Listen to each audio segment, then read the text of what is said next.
আসসালামু আলাইকুম বন্ধুরা, আমার প্রিয় ভাই ও বোনেরা, আমি তো চলে আসলাম মাহি একটা ট্রেস থেকে পাখি আপু, পাখি রান্নাঘর থেকে পাখি আপু। তো আমি এখানে হচ্ছে গিয়ে একটা নাস্তা তৈরি করব। তো নাস্তাটা তৈরি করার জন্য আগে হচ্ছে গিয়ে আমি একটা সস বানিয়ে নিচ্ছি। আর এই সসটা আমি নিজের হাতেই বানাই। তো সসটা আগে বানিয়ে নিই, তারপর আমি যেই নাস্তাটা বানাবো সেটা হচ্ছে চিকেন বান। তো চিকেন বান বানানোর জন্য আমি হচ্ছে চিকেনটাকে আগেই সিদ্ধ করে নিয়েছি, আর এখানে দিয়ে দিয়েছি সবজি সিদ্ধ। তো আমি এখানে আগে হচ্ছে গিয়ে একটা সস তৈরি করে নিব। তো সস তৈরি করার জন্য আমি এখানে রসুন কুচি তেলে একটু ভেজে নিচ্ছি, আর এখানে হচ্ছে গিয়ে সয়া সস আর টমেটো সস আর হচ্ছে গিয়ে ভিনেগার বা সিরকা যেটাই বলেন, তো সেটা আমি এক মুখা এখানে দিয়ে দিয়েছি। তো এটাকে এখন আমি এই পানিতে দিয়ে দিলাম। আমি এই পানিটা একসাথে মিশিয়ে তো এইটাতে আমি দিয়ে দিলাম। তো এটা এখানে হতে থাকে। আর এখানে দিব কর্নফ্লাওয়ার। তো এটা একটু বলক আসবে, এটা একটু বলক আসুক। আর আমি এখানে কর্নফ্লাওয়ারটা একটু 1 চামচের মতো এটাকে একটু গুলিয়ে নিচ্ছি, আর সাথে দিয়ে দেবো কাঁচামরিচ। এখানে তো সসটা বলক চলে এসেছে, আর এখন আমি দিয়ে দিচ্ছি কর্নফ্লাওয়ার। এখানে চিনি দিয়েছি কর্নফ্লাওয়ারের সাথে, আর দিয়েছি কাঁচামরিচ, আর দিয়েছি লবণ। তো এটাকে এখন আমি একটু ঢেলে দিচ্ছি, তারপর এটা বলক উঠিয়ে আমার সস তৈরি হয়ে যাবে। তো এখানে আমি আরেকটু দিয়েছিলাম ম্যাগি মশলা, আরেকটু দিয়েছি মরিচের গুঁড়া। তো এখানে আমার সস বানানো রেডি। আর আমি এই সসে দিয়েছিলাম সামান্য 2-1 ফোঁটা লেবুর রস। তো লেবুর রসটা এই কারণে দিয়েছি, ফ্লেভারটা ভালো আসবে, টকটক একটা মুখে স্বাদ লাগার জন্য। তো আমার তো এটা হচ্ছে গিয়ে কমপ্লিট সস বানানো। আর এইভাবে সস বানিয়ে দেখবেন, আসলে অন্যরকম একটা টেস্ট লাগে নিজে হাতে বানানো। তো এখন হচ্ছে গিয়ে আমি চিকেন বারটা বানানোর জন্য চিকেনের পুরটাকে রেডি করে নিব।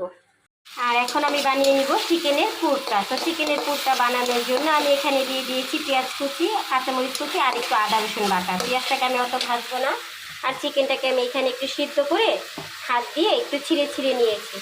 এখানে আমি আর সামান্য কিছু মশলা দেবো, অত বেশি দিব না। আর হচ্ছে গিয়ে সস দিব। তো প্রথমে আমি দিয়ে দিলাম সামান্য একটু হলুদের গুঁড়া, সামান্য একটু মরিচের গুঁড়া, কারণ অত বেশি ঝাল দিব না, কারণ হচ্ছে কাঁচামরিচ আমি আগে দিয়েছিলাম। আর এখন হচ্ছে আরও বড় কথা হচ্ছে মেয়েরা খাবে, বাচ্চারা তো অত ঝাল খেতে পারে না, তার জন্য ঝালের পরিমাণটা একটু কম। মশলাটা তো আমার ভাজাভাজি করা শেষ, এখন দিয়ে দিব চিকেনটা। তো চিকেনটা এখন একটু দিয়ে দিলাম। চিকেনটাকে একটু মশলার সাথে নাড়াচাড়া দিয়ে নিব, আর দিয়ে দিব আমি ভাপিয়ে রেখেছিলাম সবজিটাকে একটু সিদ্ধ করে নিয়েছি, সেই সবজিটা এখানে দিয়ে দিব। এইখানে আপনারা চাইলে অনেক ধরনের সবজি দিতে পারেন, আসলে আমার হাতের সামনে যে সবজিগুলো ছিল বাসায় সেগুলো আমি দিয়েছি। এখানে দিয়েছি বরবটি, আর দিয়েছি গাজর আর আলু। আমি এটাকে একটু ভালো করে মশলার সাথে একটু নেড়ে চেড়ে নিচ্ছি। তো এইখানে আমার চিকেনের পুরটা রান্না করা রেডি। আর এখানে আমি দিয়ে দিয়েছিলাম যে সসটা আমি বানিয়েছি, তো সেইখান থেকে একটু সস দিয়ে দিয়েছি, আর দিয়েছিলাম একটা ম্যাগি মশলা। তো চিকেনের পুরটা তো রেডি, এখন হচ্ছে চিকেন বান তৈরি করতে চলে যাব। তো পুর যেহেতু রেডি, তো চলেন এখন বানটাকে বানিয়ে নিই। বান তৈরি করার জন্য তো ময়দার ডো লাগবে। তো ময়দাটাকে আমি আগেই হচ্ছে গিয়ে 1 কাপ ময়দা নিয়ে এখানে দুধ দিয়েছিলাম, আর দিয়েছিলাম হচ্ছে গিয়ে চিনি, আরও দিয়েছিলাম 1 চামচ ইস্ট। তো এটা দিয়ে আমি এটাকে 2 ঘন্টা আগে হচ্ছে গিয়ে মেখে রেখে দিয়েছিলাম। তো এখানে এটা ফুলে উঠেছে। তো এখন হচ্ছে গিয়ে আমি বানটাকে তৈরি করে নিব। তো আমি বানটাকে তৈরি করার জন্য ময়দাটাকে একটু হাত দিয়ে, বেশি চাপবো না, হালকা হালকা করে চেপে নিব। আর হচ্ছে গিয়ে আমি যেই সাইজ করে বানাবো চিকেন বান, তো ওই সাইজটা অনুযায়ী আমি হচ্ছে গিয়ে ডোটাকে একটু কেটে কেটে নিচ্ছি। আমি এখানে 5টা লিচি কেটে নিয়েছি ময়দার। তো এখন হচ্ছে গিয়ে আমি একটা একটা করে এখানে ময়দার মধ্যে একটা একটা করে এখন হচ্ছে গিয়ে আমি চিকেন পুরটা দিয়ে দিব একে একে। এই সবগুলো এভাবে চিকেন পুরটা দিয়ে তারপরে মুখটাকে আটকিয়ে দিব। তো এভাবে আমি সবগুলোকে রেডি করে নিই 5টাকে। আর আমি এটাকে কোনো বেলাবেলি করব না, আমি হচ্ছে কি হাত দিয়ে এভাবে চেপে চেপে চেপে চেপে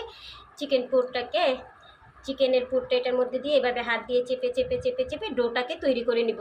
এটা আমি 3টা রেডি করে নিয়েছি। আসলে আমার স্টিলের থালটা হচ্ছে গিয়ে ছোট, তো এটাই হচ্ছে আমার ফ্রাই প্যানে আসবে। তো এটাতে আমি 3টা রেডি করে নিয়েছি। তো চলেন চুলাতে দিয়ে দিই।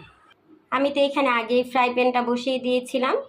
তো এখন হচ্ছে এটা একটু হিট হয়ে এসেছে, গরম। তো সাবধানে এই কাজটা আপনারা সবাই করবেন। আর এখন হচ্ছে গিয়ে সেই থালটা আমি চিকেন বানের থালটা আমি এটার মধ্যে দিয়ে দিব। যেহেতু আমার ফ্রাই প্যানটা গরম, তো আমি এটাকে একেবারে ডিম ডিম জালে লো হিটে রেখে দিয়েছি, একেবারে ডিম ডিম জালে। তো আমি এখন হচ্ছে গিয়ে এটাকে ঢেকে দিব, তারপরে আসতেছি 20 মিনিট পর। তো 20 মিনিটের মধ্যে আমার চিকেন বানটা তৈরি হয়ে যাবে। আসলাম 20 মিনিট পর। তো এখন দেখি আমার চিকেন বানের কি অবস্থা। আলহামদুলিল্লাহ সুন্দর হয়েছে, খুবই সুন্দর হয়েছে।